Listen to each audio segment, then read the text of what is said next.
안녕하십니까. 요즘 겨울철 날씨치고 많이 따뜻하죠.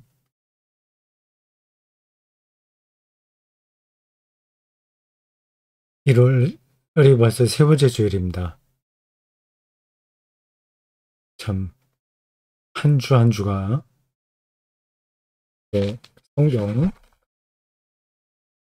한 페이지 이렇게 넘기듯이 지나갑니다. 고린도전서 1장 1절에서 9절을 이번 주일 예배 설교 본문으로 잡았습니다. 이미 여러분들이 잘 알다시피 저는 설교 성경 본문을 계획에 따라서 주어진 렉셔너리 성서일과에서 찾습니다. 꼭 그래야 되는 건 아닌데 세계 계획을 따르는 게 여러 가지 점에서 옳다를 생각하기 때문에 그렇습니다. 고린도전서 1장 1절에서 9절입니다. 요게 이 본문이 고린도 교회에 쓰는 편지에서 인사에 해당하고, 그리고 고린도 교회의 그 신앙이 괜찮다, 바람직하다, 그렇게 인정하는 대목입니다. 이 10절부터 곧 바로 오늘 그 본문에 이어지는 9절에서 10절부터 고린도 교회의 분쟁이 또 언급돼요. 좀 의외입니다. 그 오늘 설교 본문 이야기를 좀 더 끌어가도 됐을 텐데 9절에서 끝마치고 고린도 교회가 서로 갈갈이 나눠진 거, 그런 언급하네요. 고린도 교회의 분쟁이 아주 심각했던 것 같습니다. 여기 12절에 보면 바울에게 속했고, 또 어떤 이들은 아볼로에게 속했고 게바에게 속했다고 하고, 또 그리스도에게 속한 자라고 한다는 겁니다. 누구에게 세리를 받았느냐 하는 것 때문에 나눠지는 것 같은데, 그 고린도 교회 형편을 우리가 더 어떻게 알겠습니까? 굉장히 분위기가 갑자기 이제 그 흐름에서 좋게 나가다가 인사를 하고 1절, 2절 평화가 있기를 바란다 그렇게 얘기하고, 또 오늘 본문에서 그리스도 신앙의 아주 핵심을 짚어요. 그리고 고린도 교회가 여러 가지 점에서 상당히 바람직하다, 모범적이다, 그런 얘기를 합니다. 그닥 느닷없이 이제 분쟁에 대해서 이야기를 해요. 바울이 이 문제를 심각하게 생각했고 좀 급하게 생각했던 것 같습니다. 근데 그건 그렇고, 자, 1절부터 9절까지 쭉 읽어보면서 여러분들은 어떻게 생각하셨습니까? 설교 복귀를 드는 분들 중에는 일반 신자도 있고 또 설교자도 계시겠죠. 1절부터 9절까지 를 본문으로 해서 여러 편의 설교를 할 수 있습니다. 마음만 먹으면 한 구절 갖고도 한 편 설교가 가능하죠. 그러니까 대충 그 중복되지 않는 음, 그 관점으로 설교를 이 1절에서 9절에서 만든다면, 작성한다면 한 9편은 할 수 있지 않겠습니까? 한 구절로 한 편의 설교가 가능합니다. 거기서 물론 더 늘릴 수도 있어요. 1절부터 9절까지를 꼼꼼하게 읽어야 됩니다. 많은 생각이 우리들에게 오는 거죠. 그 1절만 하더라도 그렇습니다. 제가 가지고 있는 성경이에요. 하나님의 뜻을 따라 그리스도 예수의 사도로 부르심을 받은 바울과 형제 소수대네는 이렇게 시작합니다. 하나님의 뜻을 따라 하나님의 뜻이 뭔가? 그걸 어떻게 알 수 있나? 바울은 어떤 뜻으로 하나님의 뜻이라고 얘기했을까? 그냥 상투적으로 사용한 말인가? 아니면 어떤 깊은 뜻이 있나? 그런 것도 여러모로 생각할 수 있죠. 그리스도 예수의 사도로 부르심을 받았다고 합니다. 근데 바울은 자칭 사도이지 실제 그 사도는 아니죠. 우리가 일반적으로 알기에는 사도는 예수님에게 직접 그 제자로 부름을 받은 사람들을 가리킵니다. 12제자요. 이러한 문제들이 굉장히 복잡한 겁니다. 예수님께서 12제자를 불렀다고 해서 그들을 특별 대우한 것은 아니겠죠. 그리고 그들이 초기 그리스도교회에서 어떤 역할을 했는지가 부분적으로만 나오지 상세하게는 나오지 않습니다. 근데 그런 것들, 그리고 바울이 어떻게 자기를 사도로 이해를 했느냐 하는 문제들을 잘 설명하기 시작하면 시간이 많이 걸리는 거죠. 사도로 부르심을 받았다고 했지 않습니까? 소명이에요. 부르심을 받는다고 하는 게 뭔지, 바울은 어떤 경험에 근거해서 자신이 부르심을 받았다고 이야기를 하는지에 대해서도 할 말은 많이 있는 거죠. 예, 그런 식으로 이 1절에서 9절까지를 본문으로 해서 9편 정도의 설교를 장사할 수 있습니다. 그 설교하는 사람의 책 읽기, 그리고 사유의 깊이와 폭, 그리고 인문학적 소양들, 더 중요하게는 그리스도교 신앙 전체에 대한 체계적인 이해, 그리고 실제 삶의 경험, 이런 것들이 다 설교자 그 인격체 안에서 잘 녹아들어서 창조적인 설교를 할 수 있습니다.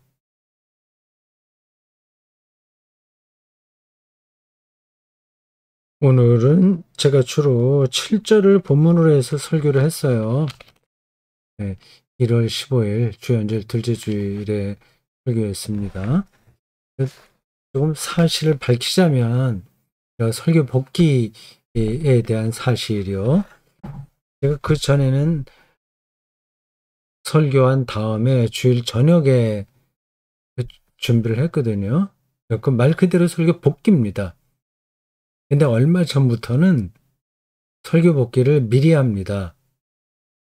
경우에 따라서 좀 다르긴 한데, 근데 일반적으로는 토요일 날 저녁에 합니다.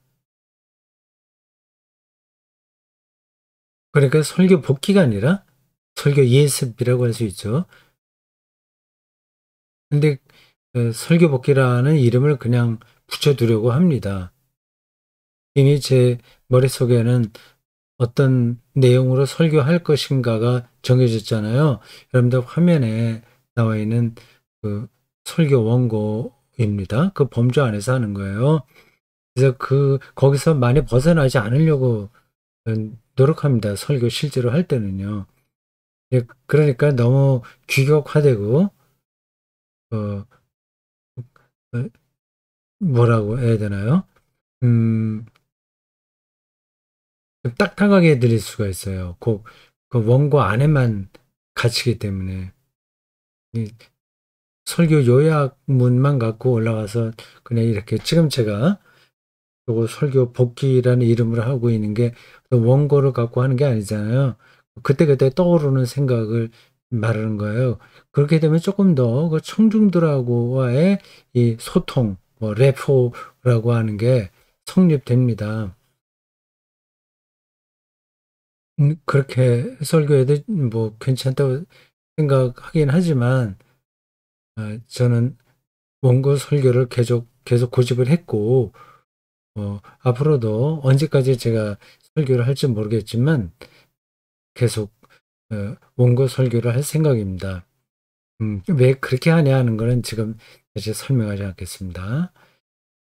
그래서 그 설교를 어느 범주 안에서 벗어나지 않고 원고에 충실하게 할지를 알고 있기 때문에 예, 설교 복기를 어떤 걸 해야 되는지가 감이 잡히는 거죠. 그래서 설교하기 전에 설교 이렇게 미리 하긴 하지만 설교 복기라고도 할 수 있습니다. 미리 생각을 하는 거니까요. 미리 설교가 어떻게 진행됐을 거라고 하는 거를 전제하고 거기서 미처 다루지 못한 부분들을 말하니까 설교 복귀죠. 그러니까 그 정확하게 하면 설교 예습이고 예행 연습이고 설교 복귀의 같이 성격이 같이 가는 겁니다. 두 가지 성격이요. 예습과 복습. 예. 음, 예, 서론이 길었습니다. 우리 주 예수 그리스도의 나타나심, 이게 설교 제목입니다. 오늘 본문에 나온 문구를 그대로 따온 겁니다. 우리 주 예수 그리스도의 나타나심. 저에게 저 구절이 아주 인상적이었습니다. 우리 주 예수 그리스도의 나타나심을 기다림이라. 이번 설교의 핵심은 바로 이걸 설명하는 겁니다. 주로 나타나심에 대한 거예요. 결론 부분에 가서는 이게 은사와 연결돼요.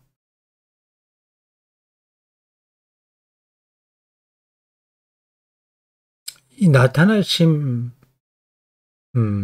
여러 번역된 헬라어는 아포칼립시스입니다. 계시죠. 묵시라고도 할 수 있습니다. 아포칼립시스, 레벨레이션, 계시입니다. 뒤에 어딘가 나오겠지만 갈라디아서 여기 나오네요. 1장 12절에서 바울이 저 단어를 또 썼습니다. 아포칼립시스요.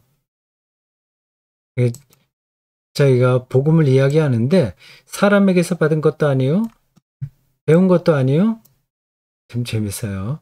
바울 정말 재미있는 사람입니다. 아주 정말 뛰어난 사람이기도 하고요.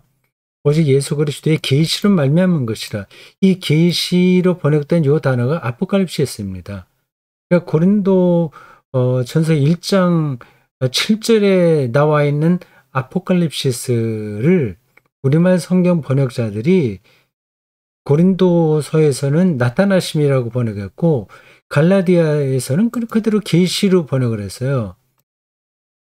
그러니까 번역의 일관성이 떨어지는 겁니다. 제가 이 번역 문제를 다룰 때는 여러 번 짚은 겁니다. 번역의 일관성이 우리말 성경에서는 떨어질 때가 많이 있어요. 좀 아쉽습니다. 물론 그 컨텍스트에 따라서 같은 단어라고 하더라도 다르게 표현할 수는 있습니다. 근데 그렇게 하지 말아야 될 때도 그렇게 해버리거든요. 네, 그 문제는 뭐 다른 때도 여러 번 얘기했으니까 그래서 다시 짚지 않겠습니다. 갈라디아서 1장 12절에서 언급된 이 계시가 바로 아포칼립시스입니다. 참 바울의 설교 시간에 이야기할 거고 얘기했다고 보고 하는데 이 바울은 참 대단한 사람이에요. 자기가 아무에게도 내가 받은 게 아니다. 그리스도교 주류에게 자기 신세지지 않았다는 얘기입니다. 그 주류는 누굽니까? 베드로와 예수님의 동시 야고보잖아요. 그 당시에 예루살렘 교회를 해서 리더십을 발휘하던 사람이에요. 음, 그리스도인이라고 한다면 누구나 그 베드로와 야고보의 를 존경하고 또 그 눈치를 봐야 되는데 이 바울은 또 아주 당당하게 난 그 사람들하고 상관없어. 난 베드로하고 상관없고 야고보하고도 그들한테 배운 게 아니야. 이렇게 이야기합니다. 그러면서 계시로 말미암은 것이다. 예수 그리스도를 직접 만났다는 거 아니에요? 계시, 아포칼립시스 요거요. 그걸 여기 오늘 본문 고린도서에서는 나타나심이라고 얘기했습니다. 뭐 그 틀린 얘기는 아니죠. 계시, 조직신학에서는 자기 계시라고 얘기합니다. 계시론이 조직신학에서 아주 중요한 항목을 차지하고 있습니다. 뭐 말씀 계시, 뭐 자연 계시 이런 이야기도 있잖아요. 하나님의 자기 계시입니다. 계시가 따로 있고 하나님이 따로 있는 게 아니라 그 계시 사건이 바로 하나님이라는 뜻이에요. 자기 계시라고 하는 그 단어의 개념이 말입니다. 젤피스트 오펜바룽 독일어로 그렇습니다. 이 나타나심 계시 그러니까 여기서는 나타나심이라고 번역해도 괜찮긴 합니다. 고린도 교회의 신자들에게 은사에 부족함이 없었다. 그러니까 서로 자기들의 일을 잘 알아서 잘 하고 있다는 얘기입니다. 하나님의 은총을 선물을 많이 받았다는 거예요. 목사직도 이것도 은사입니다. 그렇게 실제 신앙생활도 잘하고 그런 충분하게 그렇게 하면서 그걸로 그리스도인의 신앙은 그걸로 완전히 다 끝나는 게 아니거든요. 더 중요한 게 있거든요. 예수 그리스도의 나타나심입니다. 근데 이게 나타나심 하니까 이건 재림으로 생각이 되잖아요. 재림이기도 합니다. 계시가 꼭 그러나 재림만 가르치지는 않아요. 이게 복잡한 이야기들입니다. 뭐 그런 거 몰라도 뭐 대충 예수 잘 믿고 살면 되지 않냐 이렇게 생각할 수 있는데 뭐 그래도 됩니다. 그러나 이걸 조금 더 정확하게 이해하면 신앙이 더 풍성해지는 거죠. 좁아지지 않고요. 예수 그리스도의 나타나심을 기다립니다. 이게 도대체 뭘까요? 예수 그리스도께서 나타나신다는 게 말입니다. 그러니까 주 예수 그리스도의 계시를 기다린다는 거 아니겠어요? 아포칼립시스. 예수께서 하늘에서 그걸 버리고 이 땅에 잠깐 내려오는 건 아니잖아요. 근데 이 복잡한 이야기가 사실 이 나타나심이라고 하는 용어에 들어 있습니다. 아포칼립시스예요. 킹제임스 버전은 그거를 더 커밍이라고 번역했어요. 그리고 NIV New International Version이겠죠. To be revealed 이렇게 했습니다. 아포칼립시스를 기다린다. 계시를 기다린다. 예. 종말을 기다린다. 그렇게 얘기할 수 있고 설교를 들어보신 분은 알겠지만 결론은 뭐냐 하면 그리스도의 나타나심을 기다린다는 것은 그리스도께서 지금 여기에 그 2000년 전 유대인의 그런 모습으로 다시 오신다는 말씀은 아니잖아요. 여러분 혹시 뭐 그렇게 믿으시나요? 30대 초반에 유대인 한 남자가 그 모습대로 오시는 건 아니지 않습니까? 이미 예수는 변화됐어요. 그 유대인 한 남자는 죽습니다. 다시 그런 모습으로 살아나는 게 부활이 아닌 거예요. 완전한 변형이에요. 새로운 생명으로의 변화예요. 그게 부활입니다. 근데 그렇게 새로운 생명으로 변화된 분이 다시 그 유대인의 그 예수 모습으로 목소였던 예수 모습으로 다시 여기 오신다고 하는 건 말이 안 되는 거죠. 이렇게 비유적으로 설명할 수 있습니다. 씨앗이 이제 꽃이 돼 버렸어요. 예? 꽃이 됐는데 꽃이 다시 씨앗이 된다는 게 말이 됩니까? 꽃이 씨앗을 맺힐 수는 있어요. 그러나 꽃 자체가 씨가 될 수는 없습니다. 그러니까 부활의 예수가 다시 우리와 똑같은 이라 몸으로 오신다는 거는 이거는 안 되는 이야기예요. 그런데도 우리는 예수 그리스도의 재림을 기다리고 있습니다. 그 생명이 완성되는 순간을 가리켜요. 우리의 예수가 우리를 구원하신 거잖아요. 이거 구원 문제도 설교에서 다뤄질 텐데, 아, 예수님이 구원을 완성하신 건 아니잖아요. 완성하시다면 다시 오실 필요도 없죠. 근데 예수님께서 우리를 완전하게 구원하지 못했다고 하면, 그럼 또 이단이 되는 겁니다. 그 우리를 구원하셨다. 생명을 완성하셨다고 하는 걸 어떻게 이해하느냐에 따라서 이 말이 맞을 수도 있고 틀릴 수도 있습니다. 예수님께서 구원을 완성하신 게 아니라 다시 완성하시러 오신다. 그런 말이 되는 거죠. 다시 오신다고 하면 다시 와서 완전히 뭐든 최후의 심판이라고 그러잖아요. 그때 생명으로 심판하고 그 죽음 멸망으로 심판한다고 하는데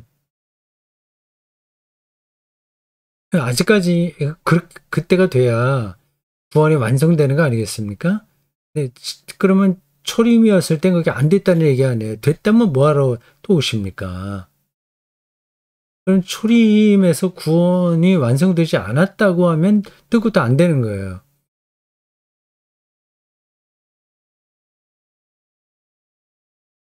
이렇게밖에 우리는 말할 수밖에 없습니다.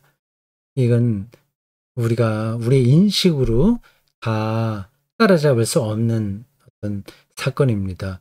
예수님의 구원은 완성된 겁니다. 다만 그게 현재는 잠정적인 거예요. 우리 현실에서는 은폐 방식으로 완성된 겁니다. 그러니까 그게 완전히 발현되는 때가 종말인 거죠. 예수의 재림 때예요. 생명의 완성입니다. 우리가 우리 주 예수 그리스도의 나타나심을 기다린다는 말은 우리의 생명이 완성될 때를 기다린다, 갈망한다는 거란 뜻입니다. 지금 이 정도로 충분하다가 아니라 그 완성될 순간을 기다린다는 뜻입니다. 말이 되나요? 자, 그렇고,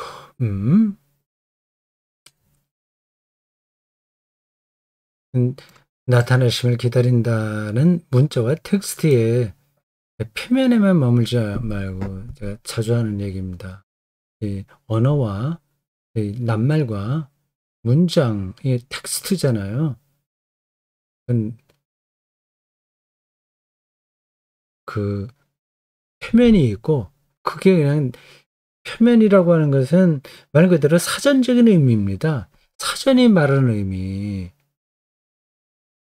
내가 누구를 사랑한다. 사랑이라고 하는 게 사전적으로 나오잖아요. 누구를 좋아하고 그리워하고 보고 싶어하고 그를 위해서 내가 어떤 일도 하고 싶어하고 그런 게 이제 표면적인 의미거든요. 근데 그거하고 실제로 사랑하는 거하고는 다른 겁니다. 사랑을 경험하는 거하고 사랑을 그 사전적인 의미를 아는 거하고는 완전히 다른 이야기예요.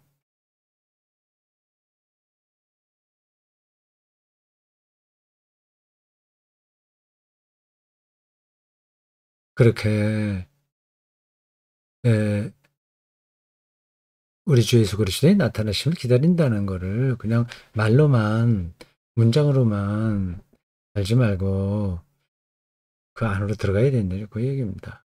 그건 뭐 여기만 해당하는 게 아니라 우리 그리스도의 신앙 전체에 해당합니다. 성서 전체가 사실은 이런 음, 관점으로만 접근할 수 있습니다. 손가락이에요. 달을 가리키는 손가락입니다.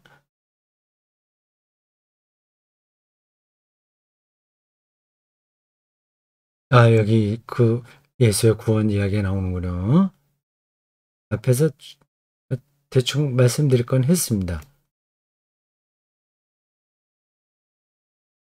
정확하게 말하면 우리 구원하지 못한 게 아니라 구원하셨으나 완성하지 못했다. 더 정확하게는 구원을 완성하셨으나 예수의 구원이 미완성이 되게 말하면 그건 이단이 됩니다.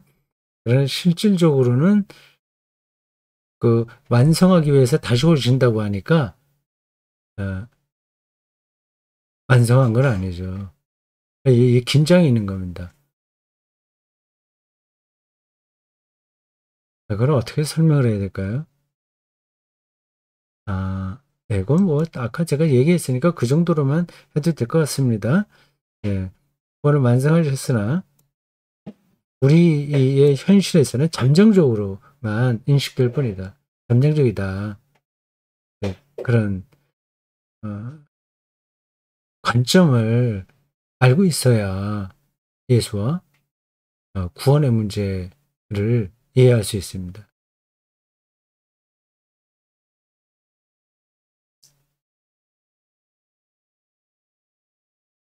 예수 그리스도의 나타나심을 기다린다는 말은 우리의 생명이 완성되는 순간을 갈망한다는 뜻입니다. 네.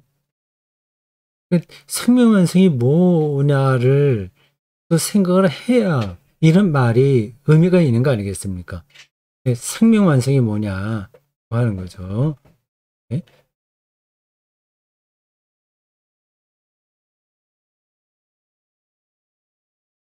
자, 그런 걸 여러분들이 조금 더 많이 예, 생각해 보시기 바랍니다.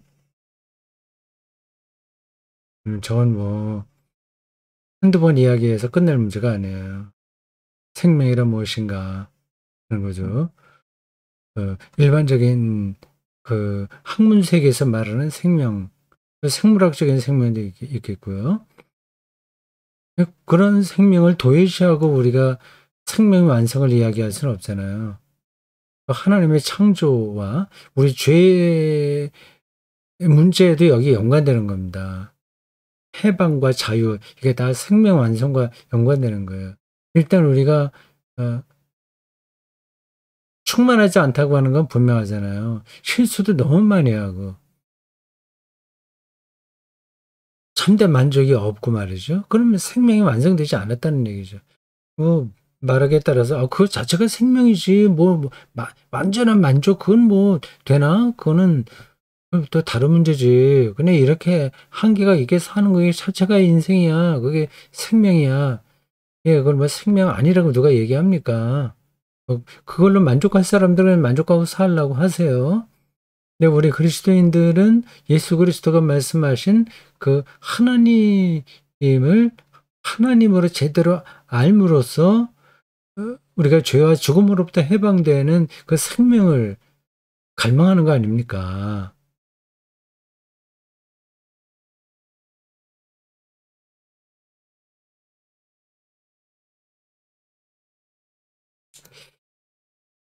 자, 여기 그런 얘기가 나와요. 그리스도인은 세상 사람들이 말하는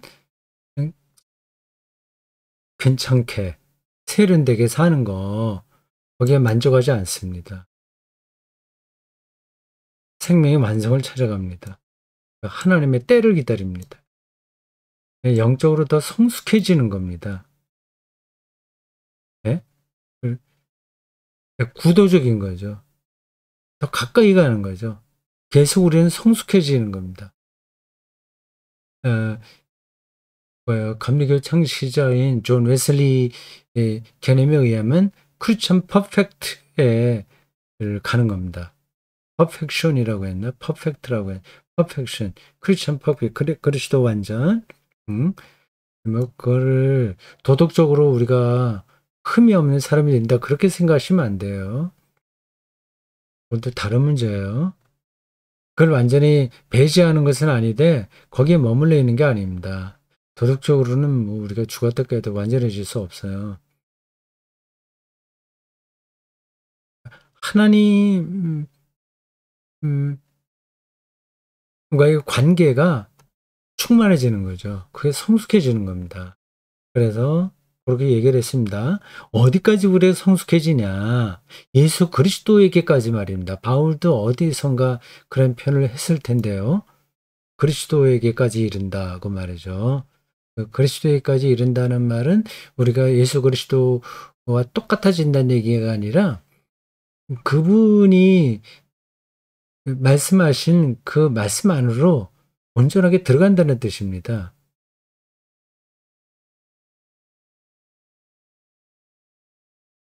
예, 예수 그리스도의 하나님 경험에까지 우리가 간다는 거죠. 이제, 그 말이 곧 나타나시기를 기다린다는 표현으로 나온 거예요. 그리스도가 나타나시길 기다린다. 그럼 그를 실제로 보는 거잖아요. 그럼 충만해지는 거죠. 생명이 완성되는 거죠. 완전한 자유와 해방, 평화, 안식에 이르는 거죠.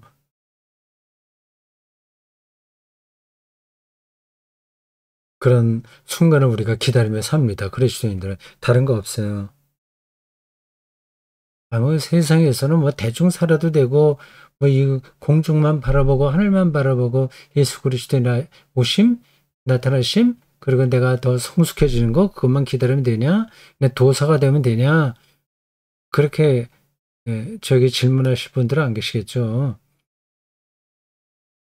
그건 우리 일상을 수행적으로 산다는 겁니다. 팽팽하게 우리가 완성되는 그 순간순간을 살밀하게 살피면서 가는 거죠. 그런 순간을 기다리기에 다른 일에 신경 쓸 겨를이 많지 않습니다. 네, 기다림만으로도 삶이 충분합니다. 이렇게 설교 시간에 했어요. 이것도 사실은 더 설명이 필요한 부분이었습니다. 여기에 그리스도인으로서 성숙해지는 데 마음이 가 있는 사람이라면 다른 걸로 그렇게 이렇게 다투고 뭐 그렇게 뭐 신경 쓰지 않습니다. 그런 것들은 작은 거기 때문에 정말 중요한 것에 마음이 가 있어서 작은 일은 사소해지는 거예요. 그래서 웬만해서는 그 뭐 화를 내지 않으면 화를 낼 필요가 없어요. 그 중요한 건 하나님과 나와의 관계 아닙니까? 그거 그게 풍부해지는 것에만 마음을 두고 시간을 쓰기에도 부족한데 어떻게 누가 나를 싫은 소리 했나? 왜 저 사람은 저래? 이런 데 언제 시간을 쓰겠습니까? 그러면 이 이웃이나 이런 사람들과 완전히 담을 쌓고 나 혼자만 독방에 앉아서 기도하듯이 살아도 되냐? 그렇게 질문하실 분들은 안 계시죠? 그건 또 다른 문제예요. 그거는 우리가 힘 닿는 데까지 이 사회의 정의와 평화를 위해서 투쟁하듯이 살아야 되죠. 조금 아까 말씀드린 것은 내가 불이익을 당할까, 내가 누구에게 원성을 살까, 내가 어떻게 욕 먹었나, 그 화가 나는 거 있잖아요. 그런데 신경 안 쓴다는 얘기죠. 별로 중요하지 않으니까요. 이 그런 기다림만으로도 우리의 삶이 충분한 겁니다. 이 이런 이런 단계로 우리가 들어가야 되겠죠. 기다리는 사람, 자기의 생명이 완성되는 순간을 갈망하면서 기다리는 사람, 그게 그리스도인이겠죠. 그게 예수 그리스도와의 일치를 통해서 되니까 끊임없이 그리스도 예수와 에게 가까이 가려고 어, 순례길을 가는 사람처럼 한 걸음 한 걸음 거기에 집중하면서 사는 거 아니겠습니까? 그 외에 다른 삶에서 부러운 거 있어요? 다른 삶이 부러운 거 있습니까?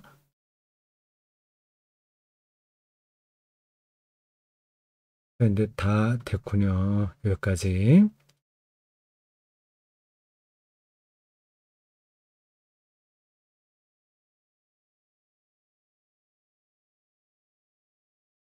그럼 마지막 문단만 읽고 또 마치겠습니다. 설교 때 한 거긴 한데 다시 한번 복습한다는 뜻으로 읽어보겠습니다. 저는 평소에 목사가 설교로 구원을 경험해야 한다고 생각했습니다. 설교 준비와 실행에서 예수 그리스도의 나타나심을, 즉 생명의 완성을 경험하는 것입니다. 여러분은 각자 또 다른 방식으로 은사에서 부족함이 없는 사람으로서 예수 그리스도의 나타나심을 기다리는 사람들입니다. 그런 설렘과 갈망과 간절함이 실제로 있습니까? 바울의 구절 표현을 그대로 여러분에게 전합니다. 신실하신 하나님께서 여러분을 우리 주 예수 그리스도와 교제하도록 코이노니아를 이루도록 하나가 되도록 이끌어 주실 것입니다. 그 단계에 심으로 들어가야 됩니다. 그렇게 되면 여러분의 구도적 인생살이가 신앙의 연륜과 더불어서 더욱 견고해질 겁니다. 구절에 나와 있는 말씀이에요.